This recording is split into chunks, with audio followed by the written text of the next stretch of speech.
Power star Pawan Kalyan ప్రస్తుతం మాటల మాంత్రికుడు త్రివిక్రమ్ శ్రీనివాస్ దర్శకత్వంలో రూపొందుతున్న చిత్రంలో నటిస్తున్న సంగతి తెలిసిందే. వేగంగా చిత్రీకరణ జరుపుకుంటున్న ఈ చిత్రంలో పవన్ సాఫ్ట్వేర్ ఇంజనీర్ గా కనిపించబోతున్నారు. మరోపక్క ఈ చిత్రం ప్రీ బిజినెస్ సైతం జరుగుతోందని, చిత్ర హక్కుల కోసం మంచి పోటీ నెలకొందని తెలుస్తోంది. ఇప్పటికే దాదాపు 100 కోట్ల వరకు బిజినెస్ జరిగిందని వార్తలు వినిపిస్తున్నాయి.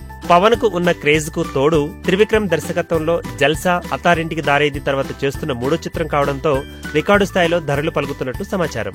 ఇటీవలే సీడెడ్ ఏరియా హక్కులను 16 కోట్ల రూపాయలకు విక్రయించారని తెలుస్తోంది. బయ్యర్లు సినిమా ఖచ్చితంగా విజయం సాధిస్తుందని మంచి నమ్మకంతో ఉన్నట్లుగా, దీంతో ప్రీ బిజినెస్ భారీ స్థాయిలో జరుగుతుందని ఫిల్మ్ నగర్ టాక్. ఈ చిత్రంలో కీర్తి సురేష్, అను ఇమాన్యుయల్ కథానాయకులుగా నటిస్తున్నారు.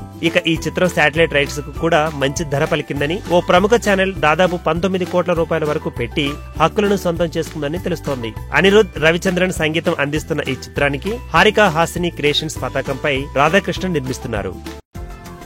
ఈ వీడియో గనక మీకు నచ్చినట్టయితే లైక్ చేయండి, షేర్ చేయండి, సబ్స్క్రైబ్ చేసుకోండి.